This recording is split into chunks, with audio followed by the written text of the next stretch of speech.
Welcome to the Ask Donna Advocacy in Action podcast, hosted by Donna J. Jodhan, a world-renowned advocate, author, blogger, sight loss coach, dinner mystery writer, and producer, entrepreneur, law graduate, and podcast commentator. Drawing on her vast experience, Donna is here to guide you through the world of advocacy, showing you how to be an effective and powerful advocate in your everyday life. In this podcast, you'll learn what advocacy truly means, how it's used, why it's essential, who uses it, and when to apply it, whether for simple tasks or major challenges. Advocacy is not for the faint of heart, but is something that everyone can practice. Success comes through persistence, patience, and unwavering commitment. Tune in and discover how to make advocacy part of your daily life.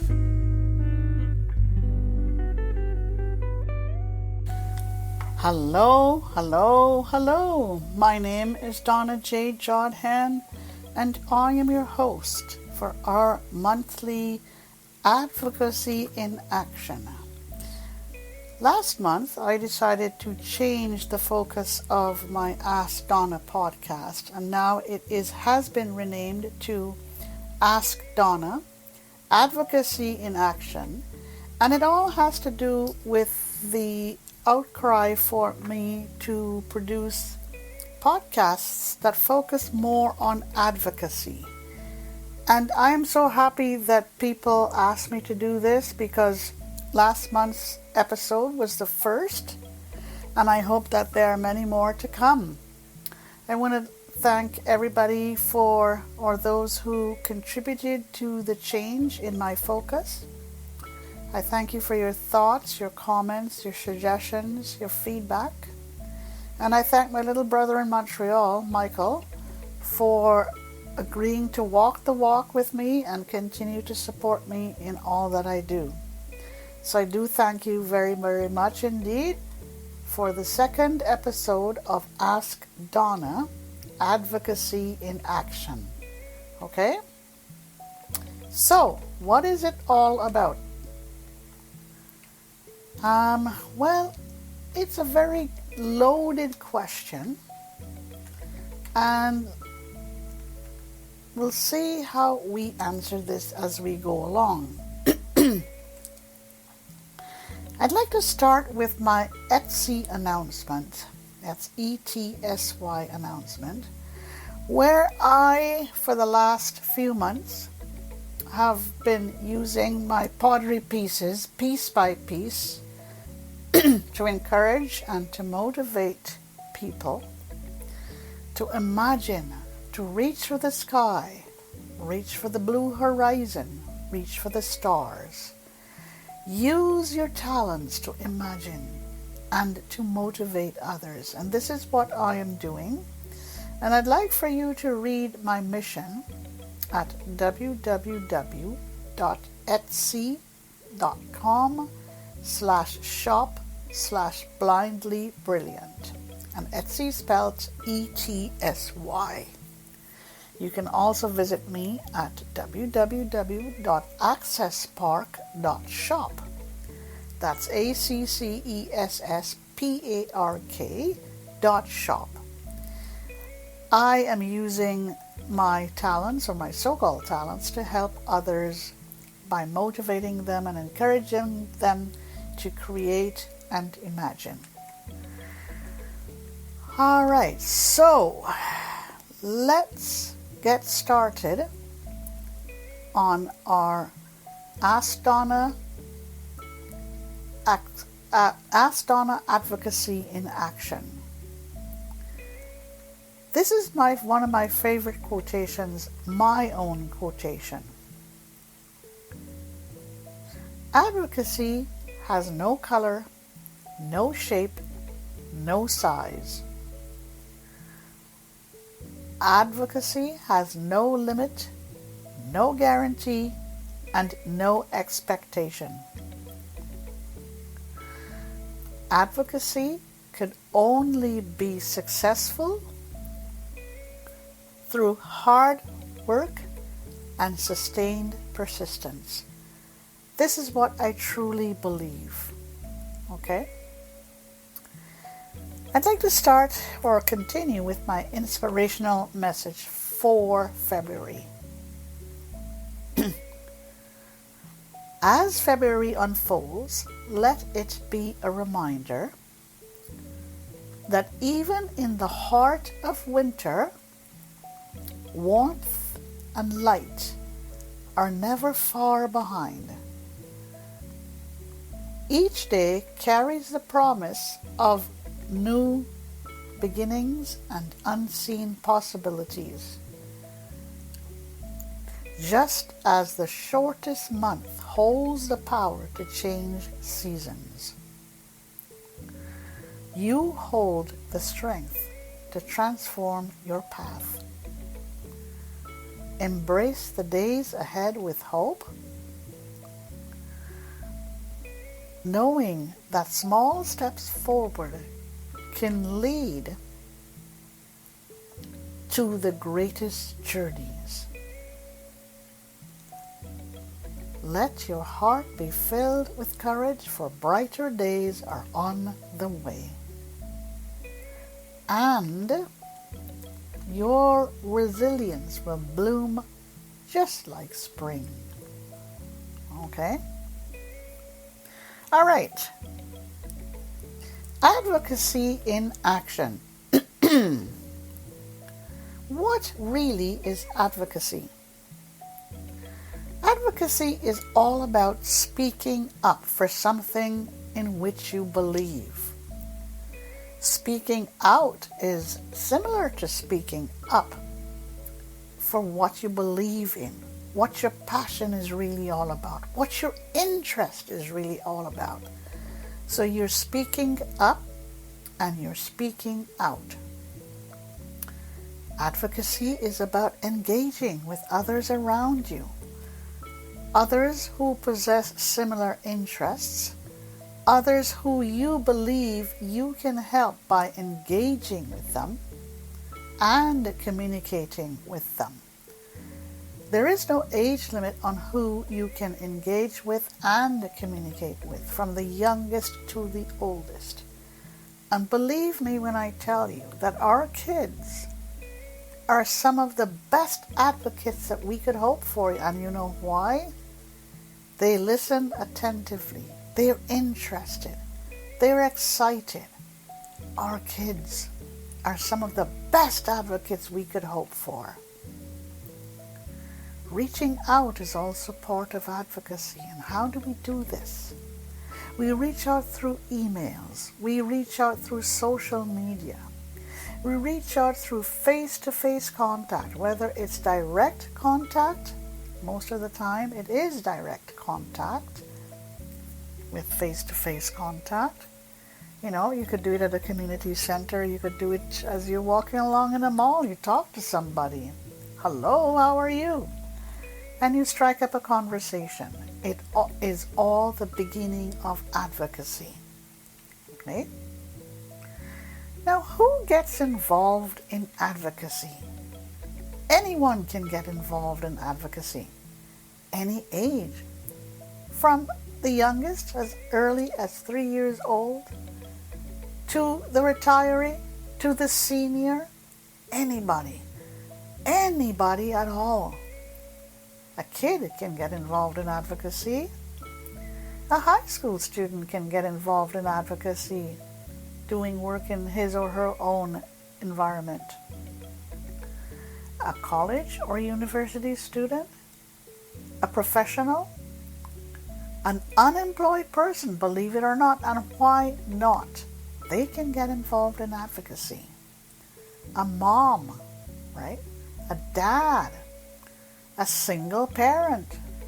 Most single parents fail to realize their own power when they can use their voices to get involved in advocacy. Yes, indeed, the single parent has a definite place in advocacy. A semi-retiree, why not? Advocating for something that they would like to see in their retirement years. A retiree, advocating for things that need to be done while they are retired or now that they are retired. A senior, hey, don't underestimate the power and strength of our seniors because they have lived life. They know what it's all about. And now they can become some of our most powerful and potent advocates. A person with a disability, they have lived their lives, they have walked in different worlds, they know what it's like to live with a disability, and they can enrich our advocacy landscape with their lived experiences, their knowledge, their skills, and their expertise. Okay? Why is advocacy necessary? Because it is the best way for us to be able to have our voices heard. Speak up and speaking out. Speaking up and speaking out. Advocacy is necessary when we wish to bring issues of importance to the forefront. When we wish to make others aware of barriers that need to be addressed. Artificial barriers, real barriers, all kinds of barriers. This is why advocacy is necessary. To raise issues, whether these issues are the smallest to the biggest, whether it's a local issue, whether it's a community issue, a city issue, a province issue in the case of Canada, a country issue. Oh yes, indeed. This is what advocacy is all about. And to raise awareness. Advocacy is one of the most effective tools when raising awareness. Okay? Many of us, including me, use advocacy to dream. We dream about making a better world. We dream about improving things. And how do we do that? We do it through advocacy. We use advocacy to campaign. We launch online campaigns, we launch physical campaigns. This is what advocacy is all about. We use advocacy to petition. So we create a petition and we circulate it because we have a cause we want others to be aware of, because we're asking for action, because we're asking for others to be proactive, more proactive and less reactive, to change an existing situation. Okay? You want change to take place in an existing situation. For example, you want your kids to have greater access to sporting facilities at school. Right now, you are not happy with the sporting facilities or that are at your school. So you want better facilities for your children. This is what advocacy is all about. Or you want to create something new. You've come up with an idea that you want or you believe in, and now you want to share these ideas with others. Okay? How do you get involved in advocacy? You can do it on your own, which many times is a very lonely path, a very lonely journey if this advocacy cause gets too big for you. But you can start it out on your own. I've done it. I wanted to have greater access to electronic documents in my condo complex. I started it out on my own. It wasn't easy. But through persistence, it got done. And today I am extremely pleased and grateful to the management office here at my condo complex. You do it with others. You talk to others. You see what they're thinking. You exchange ideas with them. And this is how advocacy starts. You do it with groups. So you could do it with a few individuals, or you could get involved in groups and talk to the groups, get others on your side, share and exchange ideas, and this is how you do it, okay? You do it with agencies or through agencies. You can approach agencies for persons with disabilities, agencies for persons who are blind and vision impaired. It's not easy. I'm not saying it's easy. I'm just giving you different avenues to explore. Social media, is becoming more and more of a very powerful tool where you can use social media to voice your opinions. You can use social media such as Facebook, Instagram, Twitter. Those are the three things that I use. You can use TikTok, which I have not used, but others do use it. You can do it through blogs. You can do it through editorials. This is how advocacy can be widened. Through podcasts. Create your own podcast. Voice your opinions. Tell others what you're thinking. Circulate these podcasts. Okay? Through blogs, articles, and editorials. Through press releases. This is maybe a bit more expensive, but press releases are a very effective way of getting your advocacy out there. Through interviews. You interview others and allow others to interview you.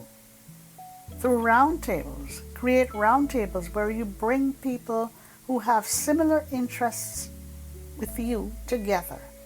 And you create a roundtable. You foster healthy discussion. And this is how change all starts. You go to conferences, make a presentation, and people will listen. But you got to make your presentations nice, short, concise, and powerful. Through town halls, you can engage, others in town halls. Have a virtual session on Zoom or Teams and create town halls in that way. Okay? When does one get involved in advocacy? When it affects you directly. When it affects others that you care about. When you have a concern or a passion. When you have a dream or an interest. Okay? This is when you get involved in advocacy. Okay? Okay. Advocacy is also all about picking your battle.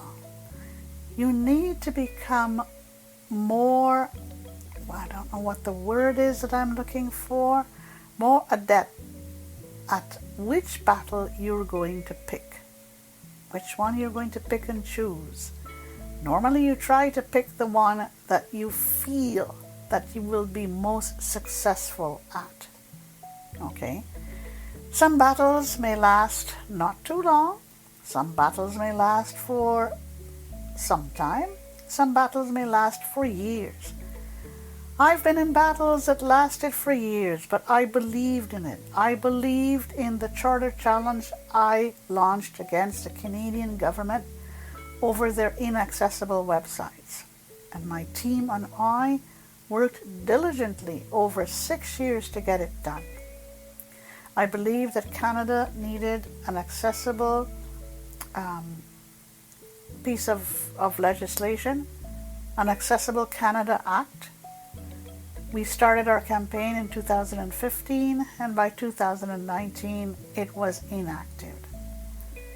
Some advocacy pieces go much longer than that, but you have to decide how much energy and how much strength you want to pour into the battle you choose. Okay, so this is how you go about picking your battle. You have to decide which one is most achievable to you. Which one most excites or interests you? Which one brings satisfaction to you at the end of the day? And which one will make you most happy? You've got to consider the length of time you think it would take. This is a very important variable when deciding which battle you're going to pick, and the amount of resources that you're going to need. You always need resources, personal resources, human resources, financial resources, technical resources, all kinds of resources. Think about it before you pick and choose your battle. Okay? Planning your strategy is also very important. Do your research. Make sure you cover all the important points when you do your research. Who do you contact when you start your advocacy? What method are you going to use? Is it going to be through social media, emails, phone calls, face-to-face meetings? What is it going to be? What message do you wish to convey? Very, very, very important, because these days people are reading less, maybe listening a bit more, but you got to capture their attention. You got to make sure that your message is going to hold their attention. Okay? And following up. Most important, follow up after you have delivered your message. Don't wait too long now. Follow up in a very timely manner. All right, I'm going to play a little word game with you. Compensation versus kindness. Today I find it very interesting and very disheartening at times when people would like you to get involved in their causes. You do this for a living, and each time you give away consulting hours or you provide expertise at no cost, you're giving away your livelihood. You ask yourself, what is the recipient going to give you in return? You always have to ask yourself this. What type of compensation are they going to offer you? Like, for example, if you get involved with them in research and they say, well, we'll give you some coupons to a coffee shop, or we'll give you some coupons to McDonald's or something like that. Is that really true compensation for the expertise that you are providing? And I say you've got to think about it, because my thoughts are these. If someone offers me coupons for what I have just provided, my hard-earned lived experiences, my hard-earned expertise. My dad used to say, good things no cheap and cheap things no good. So why are you offering me coupons? Is that all that my input is worth? Or you think you're just being kind by offering me this? And this happens a lot between persons who are asking and those who are of the disabled community. I don't know why. I have thoughts on it, but I'm going to leave it to you to tell me what you think. Okay? Compensation versus kindness. Let's think about that for a little bit. Are you being kind to me because I gave you something for free? Are you going to compensate me in a very meaningful manner for what I have given to you? And too often, universities are especially guilty of expecting us to give away our lived experiences and expertise and skills for free. Ask them if they do the same, and they would say no, they get paid. Or they would say, we don't have the budget. Well, if you don't have the budget, then you should not be asking. Nothing in this world comes for free. On the other hand, I do believe in volunteering, but only to a certain point. Okay? Okay. That is my word game. Think about it. Okay? Okay? Compensation versus kindness. You want to share your experiences with me, you want to share your feedback with me, please write to me at donnajodhan@gmail.com. donnajodhan@gmail.com. DONNAJODHAN, one word, at gmail.com. Okay? Think of it. Compensation versus kindness. What does it mean to you? All right? I have 3 stories to share with you this month based on my own experiences and based on experiences from others, friends, family, and associates. Here is the first story.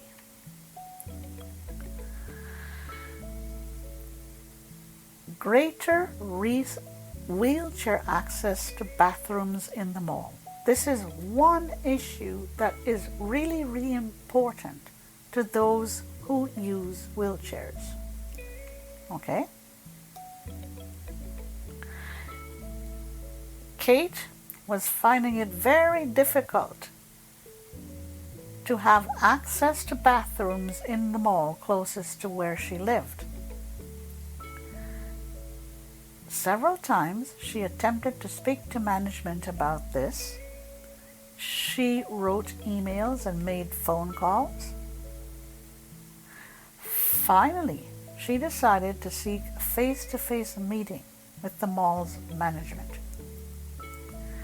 At first, management, which is, I wouldn't say natural, but which is expected, refused to speak with her.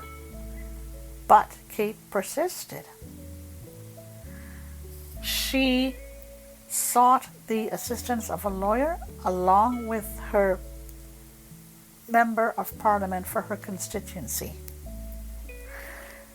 She had to work very, very hard to find a lawyer who would help her. She could only afford a little bit in payment. Most lawyers wanted to be paid, but she did find one who decided to stick with her and to work with her. Okay? It was easier with her counselor because her counselor immediately saw what the problem was and wanted to work with her to find a solution. Okay? The mall management listened to Kate and her counselor and finally decided that this was an issue that could help others. It could help many others or many other patrons of the mall if greater access to bathrooms for those in wheelchairs was accomplished. Okay, so if the bathrooms in the mall were to be made wheelchair accessible, and from that grew other interesting things that the mall management decided to do in order to make their bathrooms more usable and accessible, plus other facilities within their mall. Okay? All right. What is advocacy in this instance? Advocacy is Kate advocating for greater wheelchair access to bathrooms in her mall. Okay? This is when she advocated for wheelchair access to mall bathrooms. Who in this instance got involved in advocacy? Kate, the lawyer, and the counselor. Why was advocacy necessary in this instance? Because wheelchair access to mall bathrooms needed to be made possible. How does one get involved in advocacy in this instance? Through persistent communication. And when was it necessary to get involved in advocacy? When action needed to be taken for Kate's cause and it benefited not just Kate but others. Okay? All right. Here comes the next story that I grabbed for you. All right? More assistance for seniors when packing at supermarkets. And here comes the story. Alvin is a senior and uses a walker. He has great difficulty packing his own groceries at the supermarket. And he is unable to use a self-checkout because he has dexterity challenges.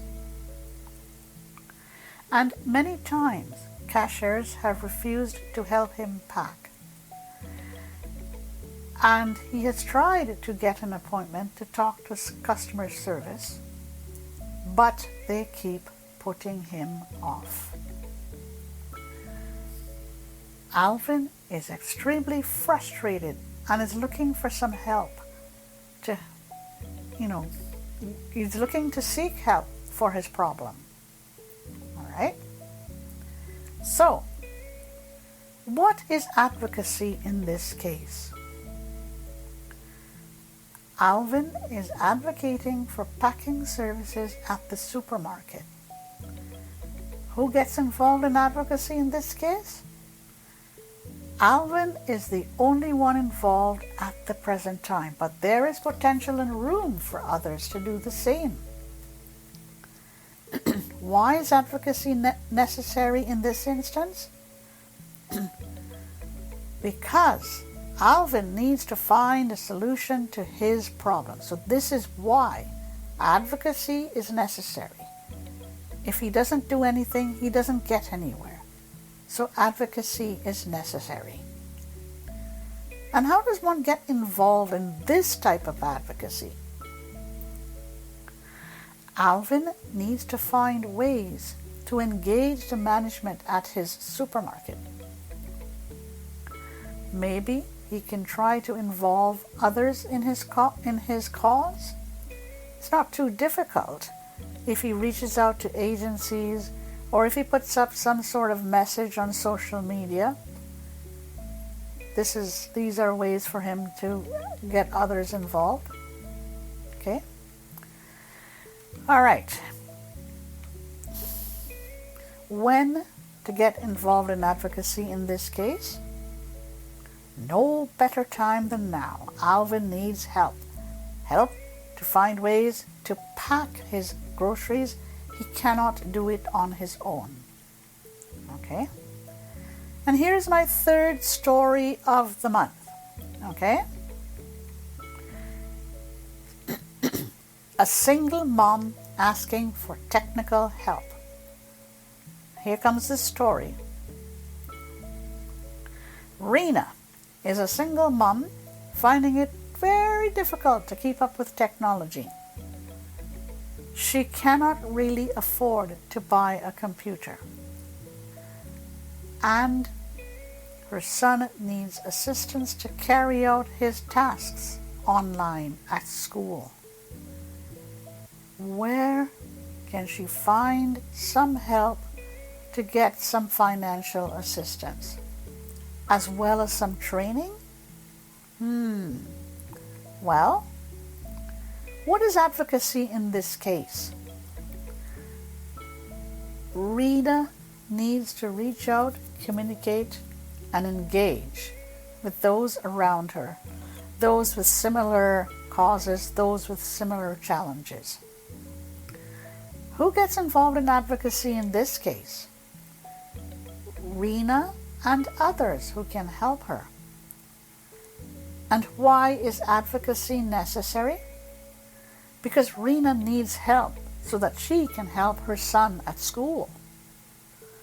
And how does one get involved in advocacy in this instance? Okay. Rena can do this by reaching out to community centers, to teachers and management at school, okay? And maybe her church if she attends church. And when to get involved in advocacy in this instance? No time like the present, okay? All right. I want to end my podcast on a lighter note. Each month, I produce a diary called A Bit of This and a Bit of That from Donna's Monthly Diary. What I learned for this month. Here are some tips about some oils to use when cooking and baking. Try virgin olive oil when using for salad dressings.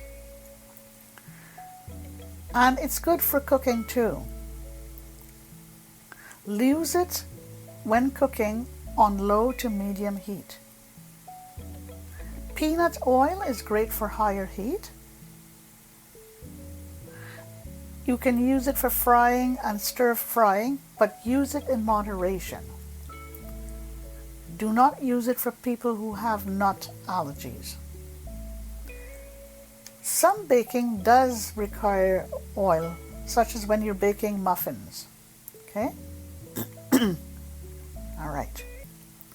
But you want a lighter oil, or you want to use a lighter oil when baking, such as canola oil.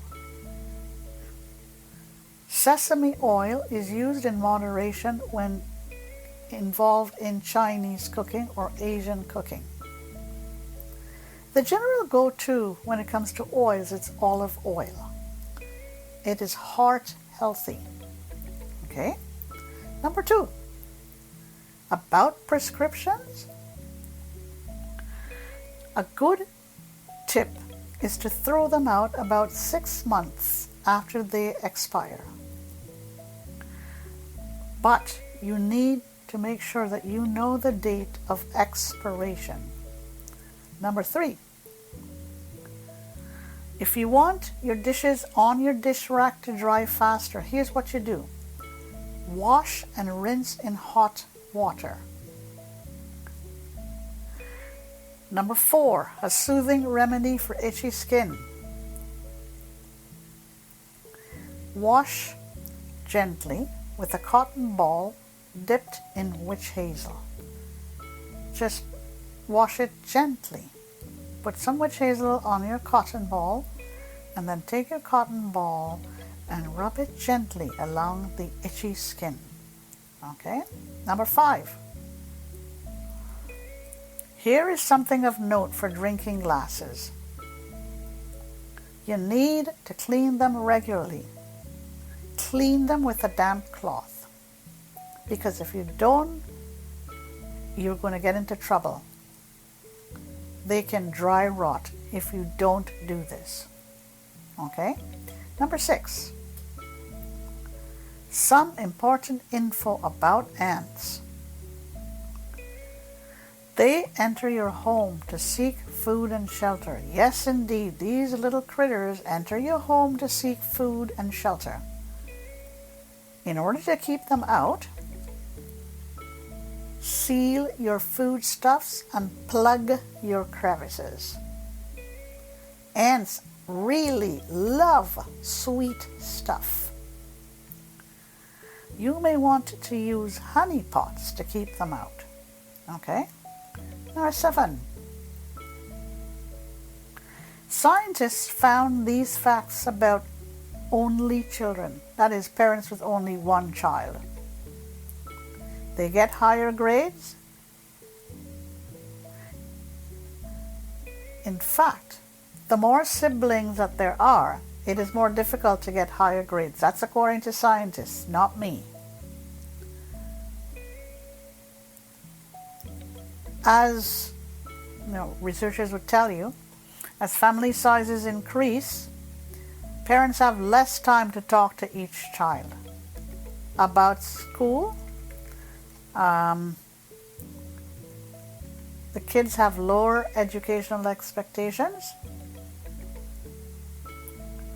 and they save less for college. Now that is very logical. As the family size increases, parents have less time to talk to the children, okay, about school. Lower educational expectations are there, and there's less opportunity to save for college. And there are fewer educational materials available. Okay?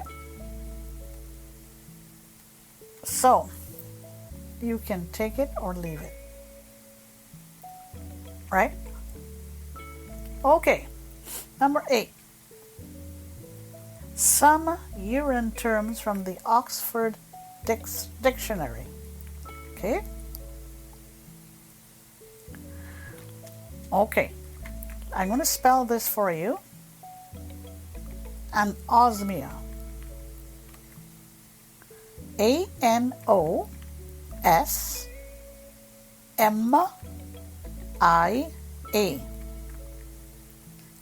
Anosmia.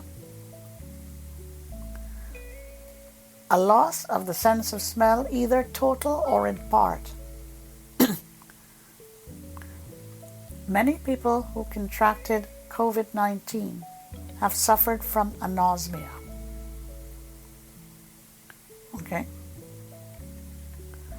And here's another term. A RIZ. R-I-Z. Okay. What is a RIZ? It's a shortened form of charisma. A RIZ. R-I-Z. Okay. This term has improved greatly for this year. A Swiftie. What is a Swiftie? A Swiftie is a fan of Taylor Swift. Easy. Okay. A beige flag suggests that a partner is boring. So if you put up a beige flag and you have a partner, you're telling the world that the partner is boring. I don't know how true all this. Okay. That's it for my tips. Okay. My contact info, write to me at donnajodhan at gmail.com. donnajodhan at gmail.com. Hey, I love to hear from you. Have a great day, a great rest of the week, a great rest of the month, and we will see you for the month of March. Take care and stay safe. I'm Donna J. Jodhan, your advocate in action. Thank you so much for tuning into this episode of Ask Donna, Advocacy in Action. Donna truly appreciates your time and support. Remember, your thoughts, comments, and feedback are always welcome. Just send them over to donnajodhan@gmail.com. Remember, together we can keep making a difference. Until next time, stay safe, stay strong, and keep advocating.